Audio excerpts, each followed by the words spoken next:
They seem completely normal on the outside. They laugh at your jokes. They show up when you need them. They're kind, warm, even generous. But deep inside, there's a wall. Thick, silent, invisible. And nobody gets past it. Not a best friend, not a partner, not even family. These are the people who trust nobody. And the world looks at them and says, they have trust issues. But that phrase is too small for what's actually happening inside their mind. Because this isn't just a personality trait. It's a survival system, built from pain and running 24 hours a day. Today we're going to go inside the psychology of people who trust nobody, why they became this way, what it costs them, and what actually helps. Let's go. Part 1. How they became this way. Nobody is born not trusting people. Every single person who struggles to trust today was once someone who trusted completely. And then something happened. Maybe it wasn't one big dramatic betrayal. Sometimes it's quieter than that. A parent who kept letting them down. A friendship that ended without explanation. A relationship where they gave everything and got deception in return. The brain is incredibly smart. After being hurt enough times, it makes a decision.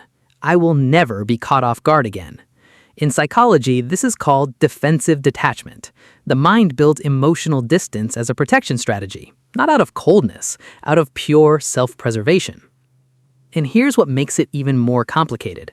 Most people who trust nobody aren't even fully aware they're doing it. They don't think, I'm going to keep this person at a distance. It just happens automatically. Someone gets too close and something inside them quietly pulls back, changes the subject, makes a joke, disappears for a few days. The wall goes up before they even realize they built it. Part 2. The 3 patterns. Pattern 1. They test people without saying it. People who trust nobody constantly run invisible loyalty tests. They cancel plans last minute just to see if the other person gets angry or stays patient. They share a small secret just to see if it leaks. They go quiet for a few days just to see who reaches out first.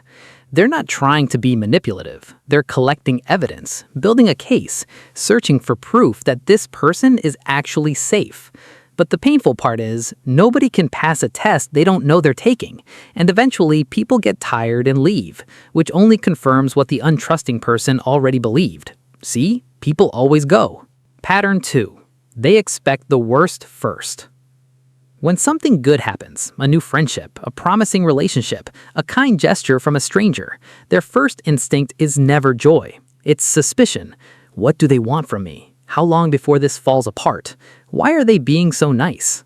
In cognitive psychology, this is called negative attribution bias.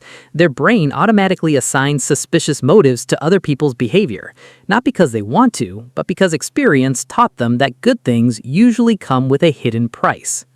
Pattern 3. They handle everything alone. Asking for help means admitting you need someone, and needing someone means giving them the power to let you down.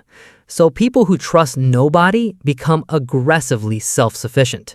They solve their own problems, they cry alone, they carry stress silently. They would rather struggle for weeks than ask one person for 10 minutes of help. From the outside, it looks like strength. But from the inside, it is exhausting loneliness wearing a very convincing costume. Part 3. The way forward. So, what actually helps someone who has stopped trusting the world? First, understand that the wall was never the enemy. That protective instinct kept them safe when they needed it most. The goal isn't to tear the wall down overnight. The goal is to slowly, consciously choose who gets a door in it. Not everyone, just one person. Start there. Second, learn the difference between caution and self-punishment. Being careful about who you trust is wisdom, but refusing every connection, rejecting every kind gesture, assuming every person has bad intentions, that isn't protection anymore. That's isolation wearing the mask of safety.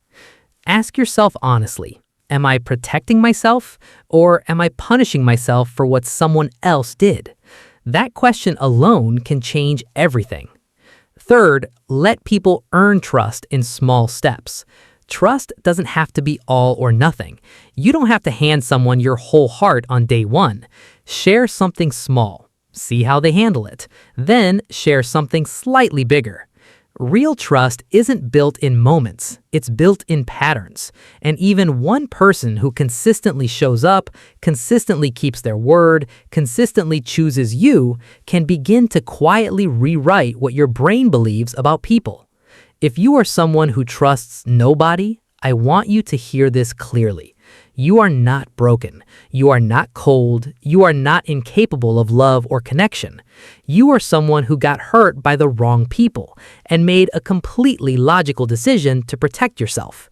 But you deserve more than just safety. You deserve real connection, real warmth, real trust. And that starts not by trusting everyone, but by finally deciding that you are worth the risk of trying again. Drop in the comments, do you struggle to trust people? And when did it start? Share it with someone who needs to hear it today. See you in the next one.